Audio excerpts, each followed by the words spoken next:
There's a secret you only learn after living a long life, and I'm ready to share it now before it slips away.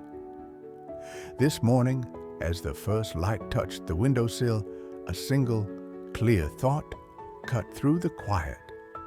I've been here for decades. In this stillness, there's no emptiness. There is a presence. A life fully lived hums in the silence of a room.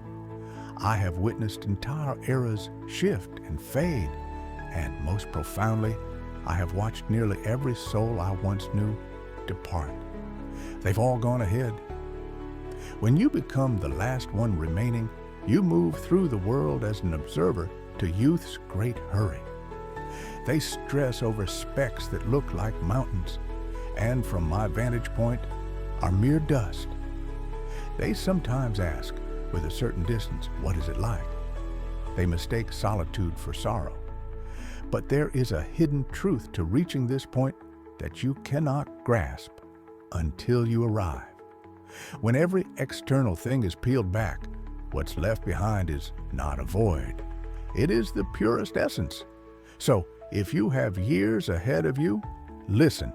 If you're walking a similar path, pull up a chair. Today, I want to speak about what endures, the parts that stand firm when the noise fades and the footsteps recede. Here's what stays. First, we are merely temporary guardians, never permanent owners.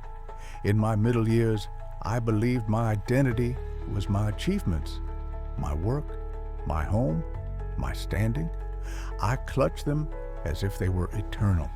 Now, with these aged hands, I see I hold nothing, and that is not a tragedy.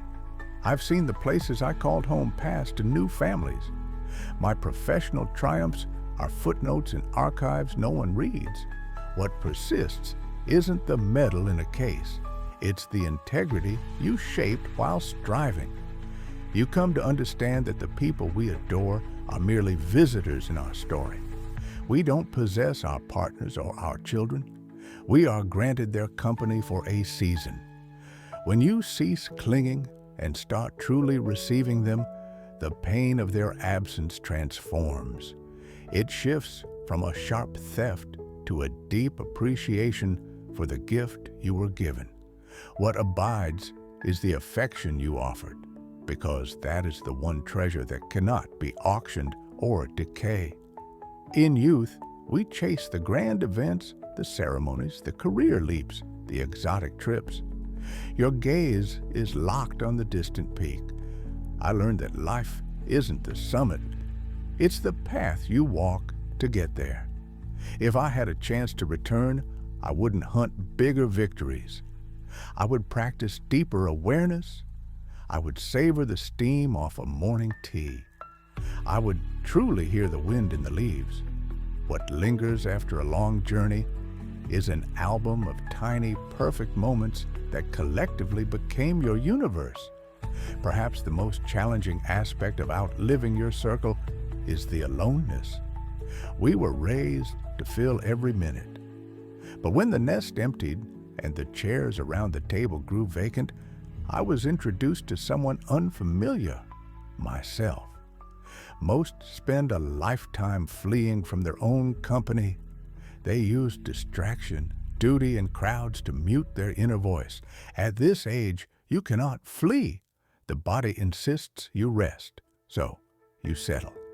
And in that settling, I discovered a resilience I never knew resided within me. What remains is your inner citadel. If you haven't made peace with who you are, later years can be a cold dread. But if you have, it becomes a holy refuge. I have learned that my own soul is sufficient company. I've made amends with the younger versions of myself. What endures is a gentle acceptance of the face in the glass.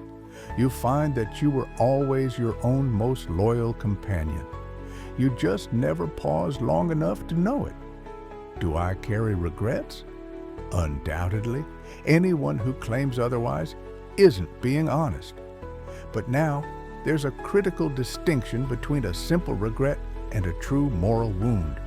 I regret the chances I didn't embrace. I regret the unspoken affection pride kept locked in my throat. But what stays and aches most keenly is remorse for moments I chose harshness over compassion. We invest so much in being correct. We debate. We nurture resentments. We shield our self-image. Yet, as I see the contacts in my old phone become memorials, I've seen that winning an argument is the most hollow triumph imaginable. What stays is the certain knowledge that kindness was the only true answer, every single time. If you can reach someone today, do it. Not to be right, but to simply say, I'm thinking of you, because a day will come when you can't, and being right will hold zero comfort. There is a peculiar beauty in seeing the world carry on without needing you.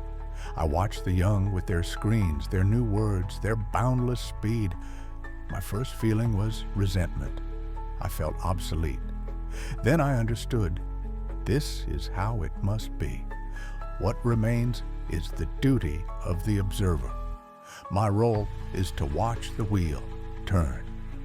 I look into my granddaughter's face and see my mother's gaze return to me. I see that I am a single thread in an endless weaving. My purpose now isn't to march at the front, but to wave from the porch. There is profound liberty in releasing the hunger for significance.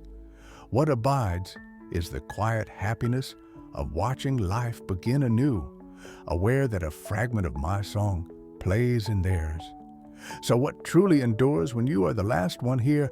A profound thankfulness, a fierce, tender gratitude for the breathtaking miracle of it all, that I was allowed to exist, that I was permitted to love even when it led to loss, that I witnessed over 30,000 dawns. I am not frightened of the coming night because I understand now that the light doesn't vanish. It simply illuminates another space